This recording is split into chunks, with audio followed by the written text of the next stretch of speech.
Igret Tchouva, nous sommes à la fin du Perek Vav, je reprends la page 192, troisième ligne, Vezeu Prinat Galut Ashrina. L'Admour Zaken nous explique depuis le début du Perek Dalet quel est le sens profond de la Tchouva, quelles sont les conséquences de nos fautes, pour que nous soyons motivés à ne plus récidiver. Pour nous l'expliquer, il nous a expliqué quelle était la racine de notre Neshama, selon quel processus elle va intégrer le corps à son Shoresh. La racine de notre Neshama est Chelek Mishem Hashem, une expression du divin, un copier-coller du divin. Ensuite, elle s'oriente vers la création, est alors comparée à la parole profonde de Dieu, son Dibur Apnimi. On appelait ça le Hetata, le He d'en bas, c'est l'étape de transition entre le divin et la création, l'étape sensible dans tout la plus sensible de tout le processus. Et enfin, la Neshama intègre effectivement et concrètement le corps, et elle sera alors comparée à une corde, Chevel Nachalato. Chaque Avera va couper l'un des 613 fils, des 613 brins de cette corde. À ce niveau, la Neshama garde encore sa différence et son décalage par rapport au reste de la création, et quand quelqu'un commet une faute, c'est l'ensemble de ce système qui va être affecté. Il va commettre ce qu'on a appelé un pkam. L'Admour Zaken insiste pour qu'on comprenne bien la valeur de notre Neshama, ce qu'on réalise, ce qu'on a détruit lorsqu'on commet une faute. Il veut que nous réalisions la hauteur, la valeur de notre Neshama pour nous faire comprendre ce qu'on détruit quand on commet une faute, on porte atteinte au bijou de la création, à l'élément le plus précieux de toute la création. Dans le détail, quand quelqu'un fait une faute passive de karet, la conséquence est fatale pour notre Neshama. La vie s'arrête, il est mort, même si à l'extérieur on a l'impression qu'il continue à vivre. S'il s'agit d'une faute plus légère, alors la conséquence n'est pas fatale pour notre Neshama, et la vie va pouvoir continuer. Je vais le dire autrement, à l'époque du Beth Amikdash, quand quelqu'un commet une faute, il meurt, soit à un certain niveau spirituel, quelle que soit la gravité de la faute, soit effectivement et physiquement s'il s'agit d'une faute passive de karet. C'est l'époque où le système de la Gdusha domine, c'est le système de la Gdusha qui fonctionne, les clipotes, elles vont fonctionner en marge de tout ce système. À l'époque où le Beth Amikdash a été détruit, à l'époque de l'exil, les Bnei Israël commettent des fautes, cela va corrompre le système. L'énergie et la vie que Dieu apporte à la création va être détournée du côté des clipotes, les Bnei Israël vont plonger du côté du mal et entraîner dans leur chute le divin qui les suit. Après la destruction du Beth Amikdash, quelqu'un transgresse une faute passive de karet. Il meurt avant l'âge de 50 ans, tandis qu'après la destruction du Beth Amikdash, il va vivre de longues années, de nombreuses années. Comment c'est possible? C'est qu'effectivement, il aurait dû mourir. À l'époque du Beth Amikdash, il commet une faute passive de karet, et il mourrait effectivement, c'est qu'il aurait dû mourir. Mais parce qu'il vit après la destruction du Beth Amikdash, le système est corrompu, les conditions qui s'imposent à l'époque du Beth Amikdash ne s'appliquent plus, eh bien il obtient la vie et l'énergie dont il a besoin par le système des clipotes et des mazalot, un système parallèle, le même système qui alimente le reste de la création, qui apporte aux goyim, aux animaux, la vie et l'énergie dont ils ont besoin. Alors l'Admour Zaken nous a expliqué pourquoi après la destruction du Beth Amikdash, quelqu'un commet une faute passible de karet et il continue à vivre. Mais il nous explique aussi pourquoi il continue à vivre dans le bonheur, dans le confort. Parce que les clipotes lui accordent une part importante de ce budget supplémentaire qu'elles ont obtenu grâce à lui, grâce à ce juif qui commet des fautes passibles de karet. Elles vont donc prendre soin de ce sponsor exceptionnel pour qu'il ne change surtout pas de comportement et que ce système puisse continuer, que ce système puisse perdurer. Alors je récapitule. À l'époque du Beth Amikdash, le système de la Gdusha domine. Celui qui commet une faute passive de karet interrompt la liaison avec la Gdusha, il meurt. Après la destruction du Beth Amikdash, le système des clipotes domine. Celui qui commet une faute alimente un système corrompu parallèle et c'est de là qu'il obtient la vie et l'énergie qui lui sont nécessaires. Il s'est déconnecté de la Gdusha. La corde de la Hamshacha qui le relie à Dieu, Chevel Nachalato, cette corde a été sectionnée.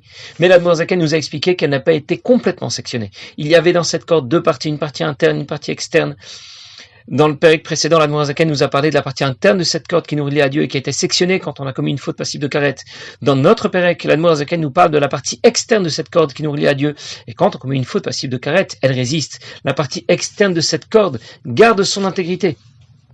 Ça veut dire que même lorsque la connexion est rompue, il reste un certain contact. Et c'est par là que la reconnexion se fera. C'est par là que la tchouva va être initiée, va pouvoir fonctionner. L'Admour Zaken a ensuite cité la Mishnah qui dit dans la Mishnah de Pirkei Avot, En beyadenu lo mishalvat hareshaim. On n'a pas entre nos mains, ça veut dire qu'on ne peut pas comprendre pourquoi les Reshaim vivent dans le bonheur et dans la tranquillité.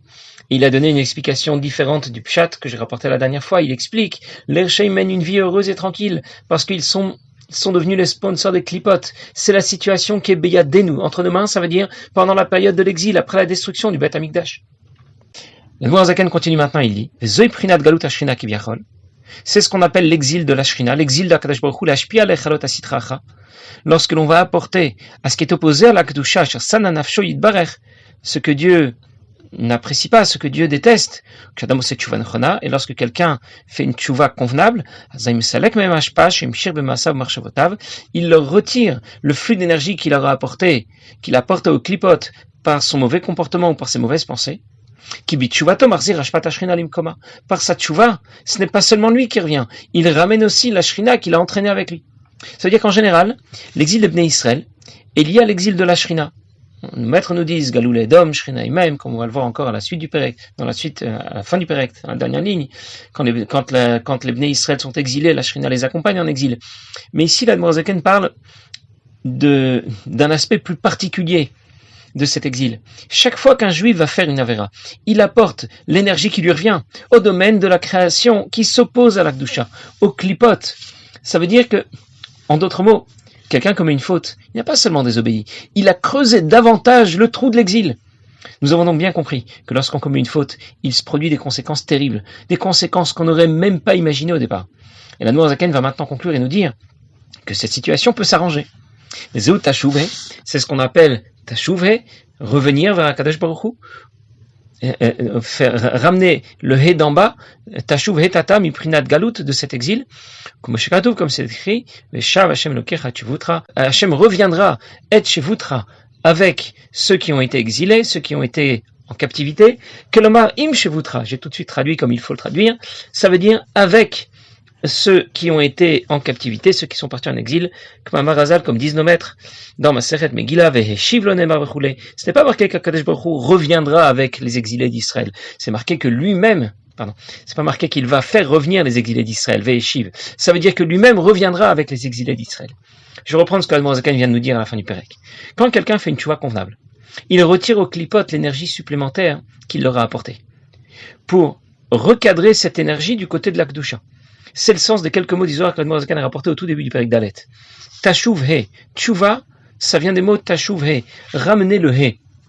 Parce que chaque avéra détourne ce flux d'énergie qui est associé à notre neshama, ce flux d'énergie qui transite par la lettre he du Shem Havayé, et qui sera conduit du côté opposé à l'Akdusha pour alimenter les klipotes. Et par la tchouva, on renvoie ce flux d'énergie associé à notre neshama, au he, vers le cadre de l'Akdusha auquel il appartient. On rapporte le he, tashuv he, tchouva. Et quand Mashiach viendra, la Shrina reviendra donc avec les Bnei Israël d'exil. C'est écrit Veshav, Dieu reviendra d'exil avec toi. Ce n'est pas écrit Veheshiv, que Dieu te ramènera de l'exil. Pour nous dire que la Shrina nous accompagne quand nous partons en exil. Et elle nous accompagnera aussi quand nous sortirons de cet exil. Mais tant que l'exil dure, les klipotes sont en position dominante. Et chaque avéra leur apporte encore plus d'énergie. Quand les Bnei Israël font tchouva, alors Mashiach viendra. Le pasuk annonce que lorsque Mashiach viendra, Bila Amavet la Netzach, le mal va complètement disparaître, la mort va complètement disparaître. Les klipotes, parce que les klipotes vont perdre l'énergie dont elles disposent actuellement. C'est l'idée du slogan du rabbi précédent lorsqu'il est arrivé aux États-Unis. Altar li tchouva, altar li gula, une tchouva immédiate, une geoula immédiate, une délivrance immédiate. Dans la Gada, on présente la question des 4 enfants qui sont à la table du Seder. Il y a le Ben Chacham, l'enfant sage, et puis il y a le Ben Racha, et 2 autres enfants qui suivent. La question du Ben Racha, c'est Ma avoda azot lachem. Qu'est-ce que vous fabriquez là? Arrêtez un peu, c'est pas pour nous, c'est dépassé. Et la Gada lui répond Afata hakechinav. Toi aussi fais-lui grincer les dents. Ilo ayasham lo inigal. Puisque tu parles comme ça, si tu avais été là-bas, si tu as vécu à cette période, eh bien tu n'aurais pas été libéré. Mais pourquoi lui faire grincer les dents? C'est curieux comme expression. On aurait dû dire donne-lui une réponse aussi violente, aussi choquante, qui soit à la hauteur de l'insolence de sa question. Donne-lui une réponse choc. C'est qu'il ne faut pas traduire Aket Shinav, fais-lui grincer les dents comme j'ai dit. Mais il faut traduire Aket Shinav, fais sortir le shin. Le mot Racha est composé de 3 lettres. Un Resh, un Shin et un Ayin. Le Shin, c'est la lettre qui est associée à l'Akdusha. C'est celle qu'on trouve de chaque côté du boîtier des Tfilin. Le Shin a 3 branches qui représentent les 3 Avot, les 3 patriarches. Le Shin a 4 branches de l'autre côté qui représentent les 4 Imot, les 4 mères du peuple juif. Si le Shin est soustrait, le Shin qui représente l'Akdusha est retiré, il ne reste plus que le mal Ra qui sera voué à disparaître. C'est l'idée que développe ici l'Admor Zaken. Tant que les klipotes détournent davantage d'énergie, cette énergie qui appartient à l'Akdusha, qui représente la lettre Shin, eh bien les klipotes subsistent. Et elles sont dominantes. Mais si on fait tchouva et qu'on renvoie cette énergie associée à l'Akdusha à sa vraie place, on retire le Shin, eh bien les klipotes vont finir par disparaître. Au début du Pérec Dalet, l'Admor Zaken expliquait que la tchouva, dans son principe, consiste à revenir vers Dieu. À tralat mitzvat à tchouva veikara la tchouva d'Hashem. le début et le principe de la tchouva, c'est de revenir vers Dieu, mais il précisait Be'emet ou Blev Shalem. Vraiment et sincèrement. Parce que l'objectif n'est pas seulement de faire tchouva, mais de faire tchouva vraiment et sincèrement. Ça veut dire ne plus jamais recommencer, ne plus jamais désobéir. Comment procède le Yetzer Hara? Comment procède notre mauvais penchant pour nous faire récidiver? Nous regrettons à chaque fois d'avoir désobéi. Et on s'engage à ne plus recommencer. Et ça ne marche pas. Comment ça se fait? C'est que le Yetzer Hara veut dédramatiser la faute. Il veut te faire croire que lorsque tu as commis une faute, il s'est absolument rien passé. Ton écart de conduite n'a eu aucune conséquence. Il te dit, ça va, ne t'inquiète pas. T'as désobéi, mais c'est pas grave, personne n'est mort, quoi. Ça, on va pas en faire toute une histoire. Alors qu'en réalité, nous savons maintenant jusqu'où se répercute l'impact de nos fautes. Le corps a sombré, la Neshama l'a suivi. Et cette Neshama n'est pas seule. Elle entraîne dans sa chute l'ensemble des Neshamot Israël qui lui sont liés. Et c'est pas tout. Le divin aussi l'a suivi dans son délire. Et quand on en prend vraiment conscience, on ne veut plus recommencer. On ne veut même plus se retrouver dans l'éventualité de peut-être commettre une faute. Imaginez quelqu'un au volant de sa voiture. Il roule tranquillement. Il a peut-être même commis aucune infraction au code de la route. Et il ne sait même pas comment c'est arrivé. Il se retrouve avec un motard sur le capot. Un accident. La police, les pompiers arrivent, ils l'emmènent à l'hôpital. Même si notre conducteur n'a pas fait d'erreur de conduite, il se sent mal. Et si ensuite on lui raconte qu'il s'agit d'un jeune adulte, il a seulement 30 ans, il se sent encore plus mal. Si on lui raconte en plus, c'est un père de famille, le seul soutien de sa famille, 4 enfants en bas âge. On peut en rajouter, l'un de ses enfants est handicapé. Et quand il prend de ses nouvelles, le médecin lui annonce qu'il n'est même pas sûr de lui sauver la vie et que dans tous les cas, il aurait perdu les âges de ses pieds et de ses bras. Shalom. Imaginez l'angoisse de notre conducteur. Il va plus dormir de la nuit. Il voudra même plus conduire de voiture de toute sa vie. Dorénavant, il prendra le métro ou le taxi. Pourquoi? Parce que maintenant, il est conscient des catastrophes en série qu'il a provoquées, parce qu'il les a vues de ses yeux. Quand nous commettons des fautes, les conséquences sont bien plus catastrophiques que ce dont je viens de parler. Mais nous, on ne les voit pas de nos yeux. Au moins, on nous en donne l'information. Mais comme j'ai déjà dit une autre fois, un jour, Rabbi Yitzhak Luberditchov s'est adressé à Kadosh Baruch Hu, et il lui a dit, Ribono Shel Olam, tu as placé les plaisirs de ce monde devant nos yeux et tu t'es caché dans les livres. Si seulement tu avais pu faire l'inverse, si tu avais placé les plaisirs de ce monde dans les livres, et tu serais apparu devant nos yeux, si cette réalité apparaissait devant nos yeux, si on pouvait voir les conséquences de nos fautes, on ne recommencerait jamais. Si quelqu'un n'a pas respecté le code de la route, il a perdu des points sur son permis, on lui demande de faire un stage de récupération de points, on lui montre des vidéos chocs qui montrent les conséquences des excès de vitesse ou d'autres infractions au code de la route, parce qu'on veut le sensibiliser. On lui montre des vidéos, il y a de la sauce tomate partout, voilà. L'idée, c'est de lui faire peur, de lui faire prendre conscience de la gravité de ce type de comportement pour qu'il adopte un meilleur comportement sur la route. Et nous n'avons pas non plus toujours respecté Torah et Mitzvot. On nous demande de faire tchouva. On ne peut pas nous montrer des vidéos chocs. On ne peut pas nous montrer ce qui se passe pour notre Neshama, les Neshamot Israël, nous faire réaliser qu'est-ce qui s'est passé pour le Hetata, mais pour nous faire réaliser les conséquences de nos fautes. On nous en parle au moins. L'Admour Zaken nous fait suivre dans Igeret HaTchouva une sorte de stage de sensibilisation pour qu'on adopte définitivement un bon comportement. Cette tchouva doit être émette, vraie. Ça veut dire une tchouva qui va être pérenne. Quand quelqu'un fait tchouva et qu'il récidive, ça ne veut pas dire que sa tchouva et ses regrets n'étaient pas sincères. Il était peut-être tout à fait sincère, mais il n'était pas suffisamment sensibilisé à la gravité des conséquences de ses fautes. Sinon, il n'aurait jamais recommencé. Voilà ce qu'on appelle faire une tchouva qui soit émette, une tchouva qui soit vraie. En plus, on attend de nous une tchouva qui soit motivée par notre effort, par notre réflexion, pas seulement par un événement ou une expérience choc que quelqu'un aurait vécu, comme j'ai dit l'autre fois au sujet de Rabbi Elazar ben Dourdaya, qui a entendu une remarque que lui a fait une certaine dame, et alors, venant d'elle, ça l'a vraiment déstabilisé, et c'est ce qui l'a motivé à faire tchouva. Non, on parle d'une tchouva qui soit motivée par notre réflexion, par notre effort. Et c'est ce que l'Admour Zaken va dire dans les premiers mots du Perek Zayin. La tchouva doit suivre une procédure qui soit vraie et qui soit droite. Derer ha'emet vayasha. Alors nous connaissons au moins maintenant les impératifs de la tchouva. Elle doit être vraie, elle doit être motivée par notre effort, par notre réflexion. Nous savons quels sont nos objectifs, et l'Admour Zaken, bien sûr, ne s'arrête pas là. Il va nous expliquer dans le Perek suivant de quelle façon y arriver.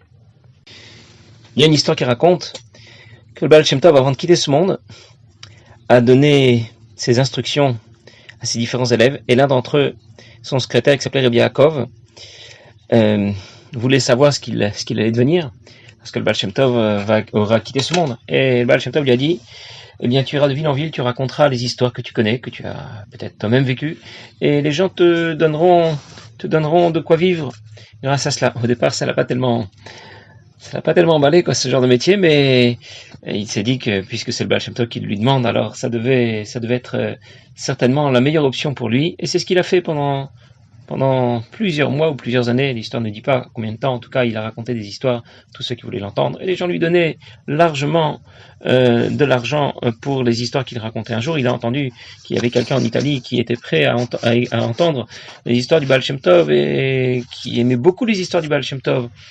Alors il a décidé de s'y rendre. Quand il est arrivé là-bas, il était très bien accueilli. On lui a expliqué que la personne en question avait construit depuis déjà une dizaine d'années un grand Beth Midrash. Et là-bas, il entretenait tous ceux qui venaient étudier au Kollel. Très bien. Et il aimait beaucoup les histoires du Baal Shem Tov. Il a été accueilli. Et on lui a demandé de raconter une histoire du Baal Shem Tov à table. Sauf que le soir venu, c'était Shabbat. Et tout à coup, il a eu un grand trou. Il ne se rappelait d'aucune histoire du Baal Shem Tov. Alors, tout le monde était un peu déçu. Lui aussi, il était un peu surpris, angoissé. Et il ne savait pas ce qui lui arrivait. En tout cas, pour le mettre à l'aise, le maître de maison a dit que certainement il devait être fatigué du voyage et que demain il nous raconterait une histoire du Baal Shem Tov. Le lendemain, pareil, c'était le grand trou, il ne se rappelait plus de rien et le Shabbat est passé comme ça. Il ne se rappelait d'aucune histoire, il s'est excusé auprès de celui qui l'avait invité. Il a dit vraiment, je ne sais pas ce qui m'est arrivé, peut-être que c'est l'appât du gain qui m'a fait voyager jusqu'en Italie, pour cela que j'ai été puni, je ne sais pas, en tout cas je ne me rappelle plus d'aucune histoire, je suis désolé. Et l'autre le console, lui dit bon, ne vous inquiétez pas, c'est pas grave, si ça vous revient, vous pouvez toujours revenir. Et à peine il s'en va, il monte dans la calèche, il s'en va, et tout à coup il se rappelle d'une histoire. Alors il fait demi-tour, et il va raconter l'histoire dont il se rappelle à notre gvir, à notre maître de maison. Il lui dit, un jour, j'ai moi-même accompagné le Baal Shem Tov quelque part, il y avait un certain archevêque qui devait faire un sermon plein de haine contre les Juifs, c'était très dangereux, le Baal Shem Tov m'a envoyé lui dire qu'il l'appelait, et puis il m'a répondu qu'il viendrait voir le Baal Shem Tov après ce sermon. Le Baal Shem Tov m'a renvoyé lui dire qu'il voulait le voir absolument tout de suite, et bien que c'était dangereux de traverser la ville à ce moment-là, les Goyim étaient un peu échauffés, et c'était le jour de leur fête, c'était dangereux pour un juif de se trouver dans les rues à ce moment-là, mais j'avais confiance dans la Kedusha du Baal Shem Tov, j'étais revoir le curé finalement m'a suivi, il a parlé avec le Baal Shem Tov pendant 2 heures, je ne sais pas ce qui s'est passé, et ensuite nous avons quitté la ville. Voilà, c'est tout ce dont je me rappelle. Alors le maître de maison a fait un grand sourire à ce monsieur et lui dit à Rabbi Yaakov, il lui dit c'est l'histoire que j'attendais. Je vais t'expliquer. Le curé en question, c'était moi.